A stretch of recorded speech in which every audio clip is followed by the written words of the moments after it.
All right, so Alabama had a pretty good weekend overall. And Jimmy and I think there's a lot of reason to believe the week's going to get even better.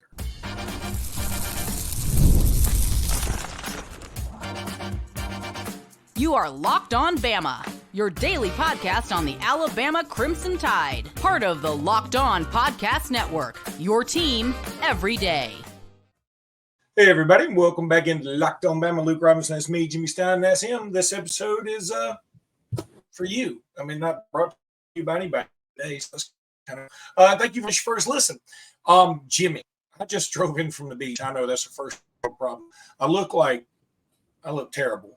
And there is no group of people who know how to drive less than people driving on I-65 coming from Orange Beach, Alabama. It's the dangest thing. Every time anybody sees anything that looks like a police car, one of them slows down, so everybody has to slow. It's the worst. But regardless, I've made it, and all the kids had fun, and everybody did some stuff and whatever. I'm trying to get my hair right because it looks funny on this screen. But anyway, so Jimmy, we do want to give a shout out to the softball team, first of all, for defeating Tennessee at Tennessee.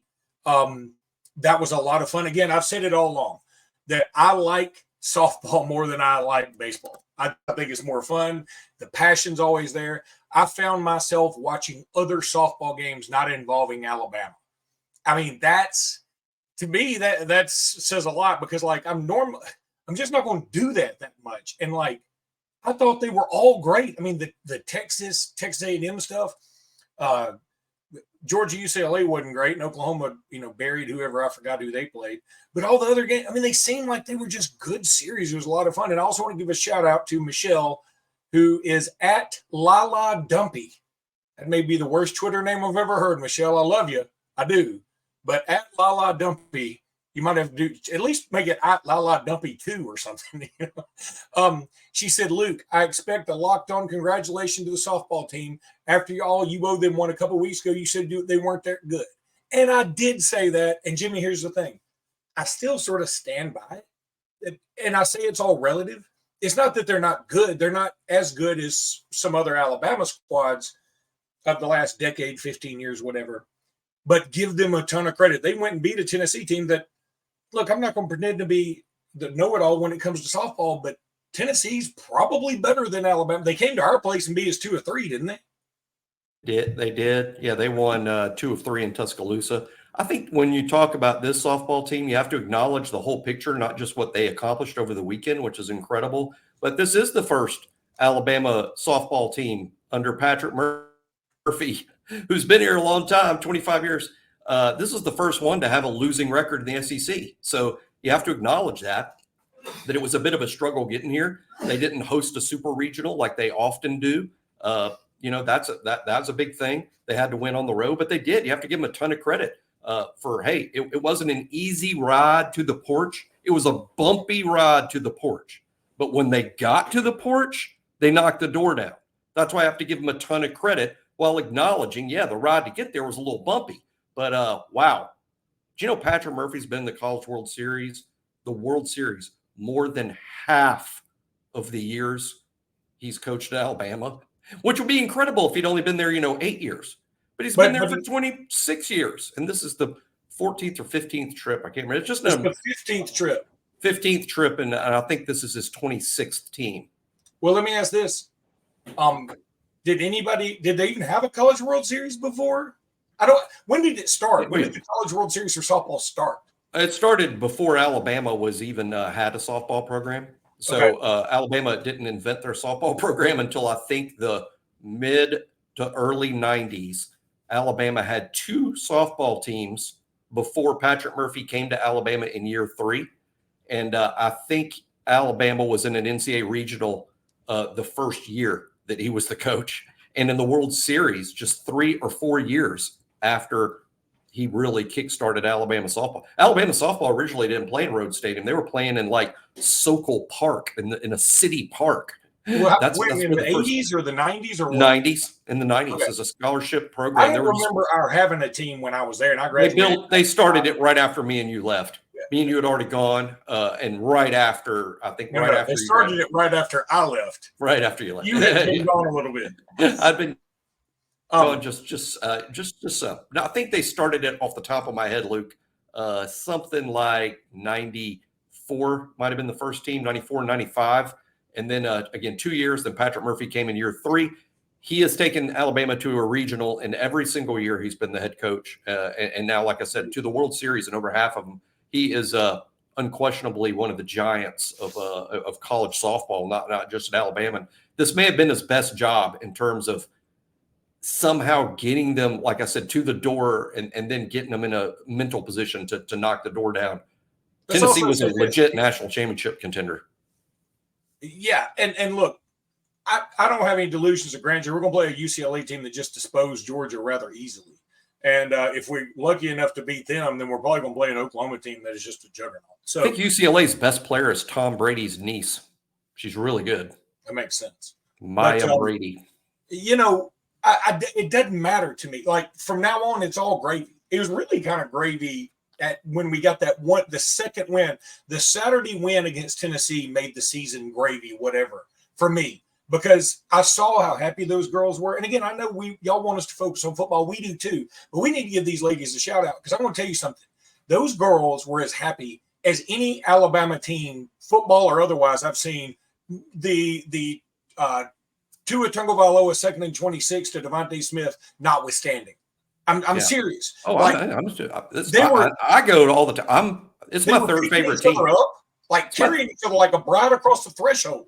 Yeah, my third favorite team in Alabama. I like football most, of course. Basketball second most, of course. But then I like softball third. I've gone to most home games of the past 2 years, and when I'm not there, I see it on TV or even listen on the radio. Because a shout out to Gray Robertson, who's a buddy, and Tom Canterbury. They do a fantastic job on Alabama radio, and I enjoy listening on the radio, frankly, because Gray and Tom are so good. You want to tie this in with football, though, because I know some people do. Let's also say Alabama going to Tallahassee as the 2 seed, right? Right, correct. In baseball. Mm-hmm. Okay, and so Florida State is the what? I know they're a 1 seed, but what do they seed overall? Like? Yeah, it's exactly like softball. Florida State is, I think, off the top of my head, and this could be wrong because I didn't really. I'm not sure. I want to say they're maybe the 4. I'm not sure. Not one of the top seeds. They're between 9 and 16. They're between 9 and 16. I do know that. They're not one of the top. We got a shot. We do have a shot. As a matter of fact, I think we even have a pretty good shot. Now we'll be the underdog. Alabama beating Florida State and Tallahassee would be less of an upset than what the softball girls just did this weekend. That's a fact.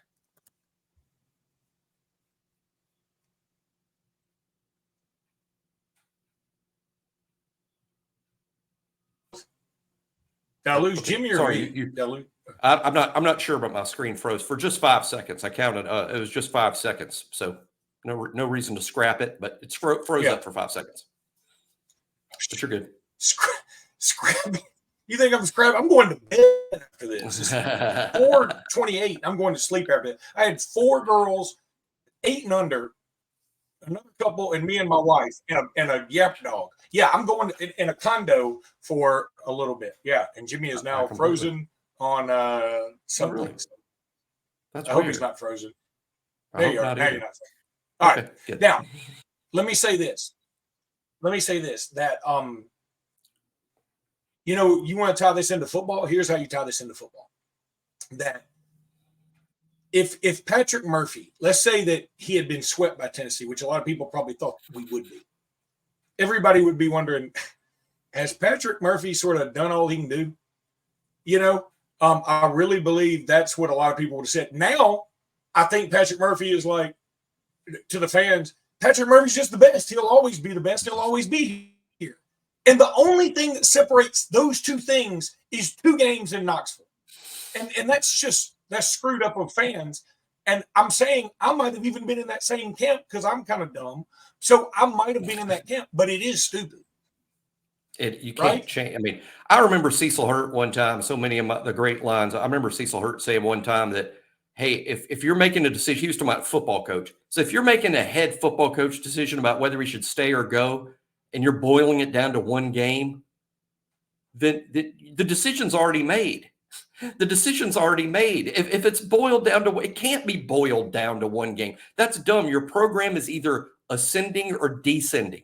And Alabama is now in college softball. This is their third World Series trip in the last 4 years, 3 in the last 4 years. I know people are frustrated going, yeah, but he doesn't win the World Series more.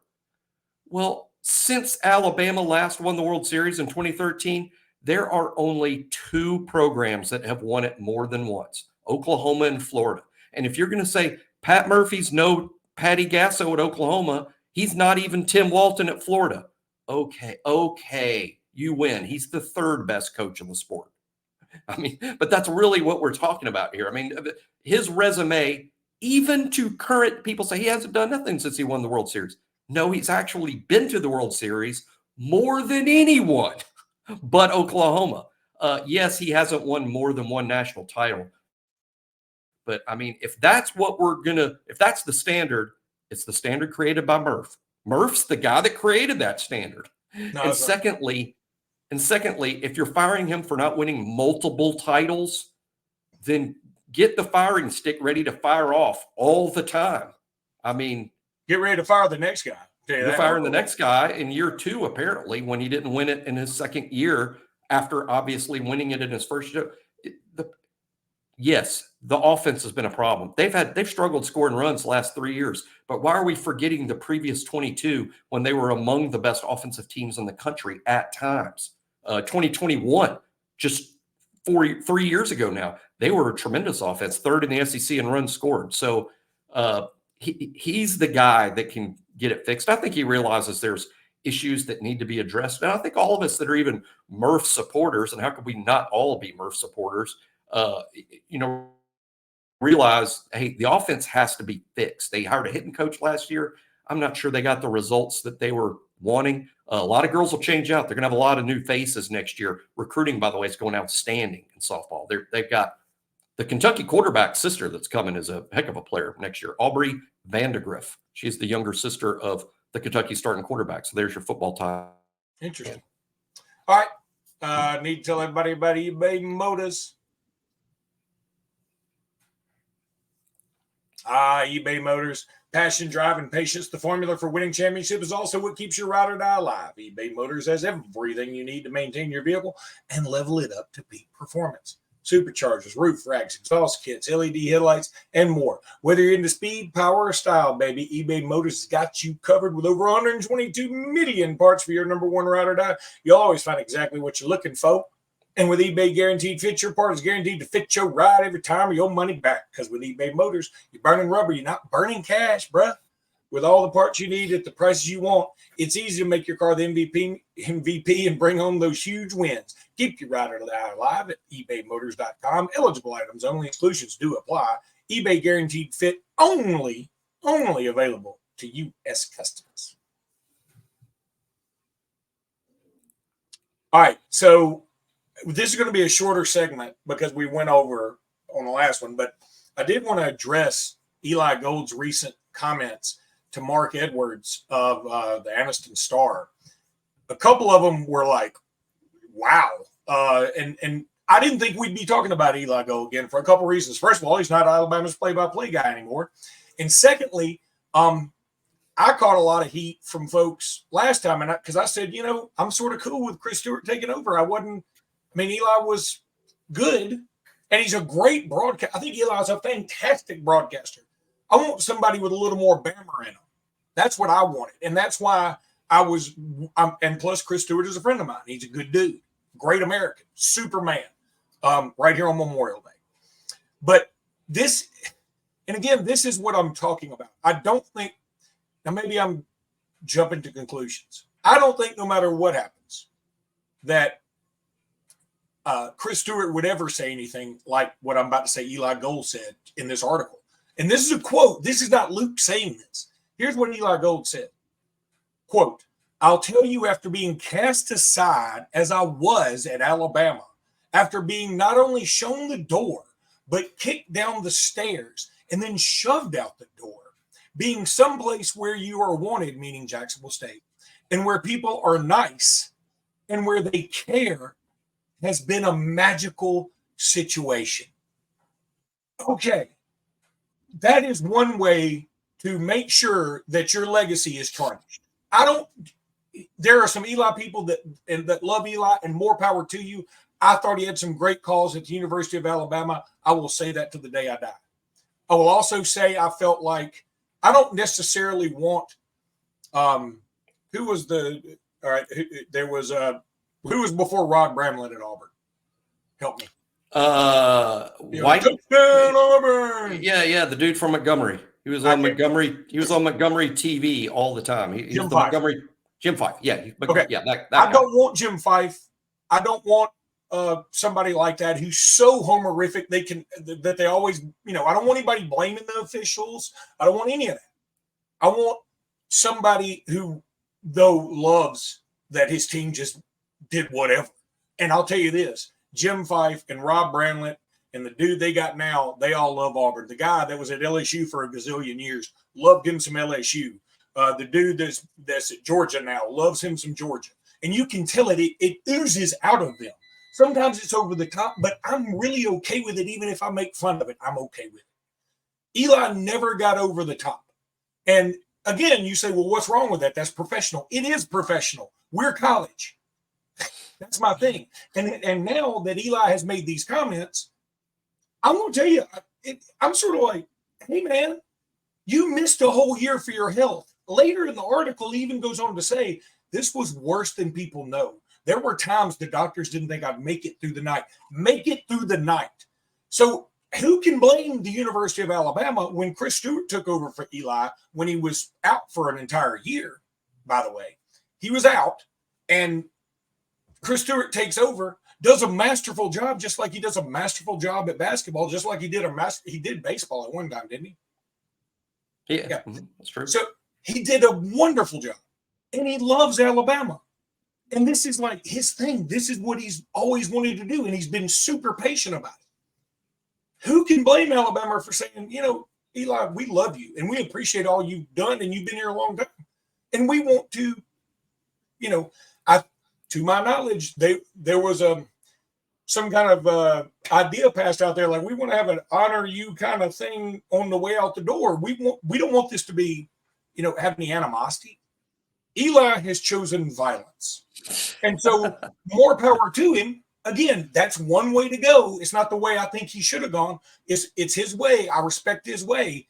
But when you say things like, he made allusions to the fan. He just said, where people are nice, that's different. That's what he said. Now, I'm reading maybe a little bit much into that, but that's an insult. And I'm just like, why? Why would you do this? He had all the sympathy vote. That's gone now. You know what this is? This is, what the other day Hillary Clinton came out and said, why I lost the election in 2016 is because the women didn't vote for me. And they're like, hey, what did we do? Every now and again, look in the mirror. Every now and again, whoever it is, if you lose, just say, I didn't do enough. That's what I'm saying. I'm not trying to be political, do anything. I'm just saying, I'm tired of everybody blaming it on somebody else. Eli, before you were let go, would you have said, man, the people at Alabama aren't nice, they don't treat me well? No, you wouldn't have said that. You loved your position. That's okay. I just feel like I'm a little taken aback by how upset he is at this, given the circumstances. How can this possibly be coming out of left field when he missed an entire year, Jimmy? I wish, to some extent, I think people should focus also on this. It's not like Alabama went to Eli Gold and said, you're fired. Eli, this is a contractual job. His contract expired. Alabama just simply chose not to renew the contract under the same terms. That's different than you're fired. Yeah, we know you got 2 years left on your deal. We're going to pay you out, but you're out of here. That's not what happened. His contract expired, and Alabama chose not to renew it. By the way, what I hear, Eli wanted another long-term contract. They couldn't do that. And Alabama was just ready to move on to the Chris Stewart era and was hoping, I think, from what I hear, how would I know, but from what I hear, Alabama was hoping that Eli Gold would take more of a lesser role, continue in a lesser role, but Chris Stewart would become the everyday voice of Alabama football, and he'd have things like A-Day and hosting events and maybe other sports. But I don't know. I just know that Alabama wasn't going to give him another contract under the same terms, and that's different than firing someone. Yeah. And I do agree totally that Eli is the one that is responsible for what is now the relationship, not just with Alabama, but with Alabama fans. And I do think that there are fewer Alabama fans that are lamenting him moving on. And just like you, Luke, I'm friends with Chris, and I like Chris, not just personally, but I think he's a fantastic. And I think we all know Chris and his love for Alabama. And it comes across the broadcast. And I think Alabama's in great hands. And I think it's just real sad what's happened with Eli. It was sad when he got cancer, and it's been sad ever since. And it never stopped being sad. Yeah, there were people that said, do you know what he's been through? And I'm like, no, and hopefully I never have to go through it. But I think that is beside the point. And if anything, I think it helps my point that he has had health issues. And we're going to, it's not like Chris Stewart has had, the picturesque life when it comes to health recently. He's been through scares of his own. So what I'm saying is we don't need to get in a sympathy contest. That's not what this is. Just like you said. And I think that's where it's so bothersome to me. The feeling that Eli's putting out there is I was fired. I was fired. No, your contract just wasn't renewed. And it wasn't renewed partially because of your demands. I'd be willing to bet that Alabama's sort of like, yeah, we want to do this more on a year by year. I don't know exactly what it was, but it would make sense if Alabama's like, let's go year by year and see how this thing goes until you're ready, because Eli's older. Right? To me, it's no different than if you're a regular first baseman, you're in the big leagues and you're a regular first baseman, good player, probably has seen his better days. Everybody loves him. He used to be better than he is. He's gotten a little older, and he's missed some games. And when he missed some games, they put in the rookie from the AAA team, came up, and he was really good. He's really good and really promising. And the older first baseman's contract expired, and you're like, you know what? We're going to go with the guy from AAA going forward. And that's what's happened. And you can say that that's sad, and it is sad. But Eli has made it worse with his comments. And those weren't the only comments. I mean, I just think it's real unfortunate. But, hey, I'm a move forward guy, and I'm excited about this upcoming season and excited that Chris Stewart will be the soundtrack of it. I am too. And that's the irony. Eli Gold is a consummate professional, almost too professional for me when it comes to college. But these comments are amateur hour. Yeah, that's what's weird. So, Jimmy, we got to take a break. When we come back, we'll talk a little recruiting.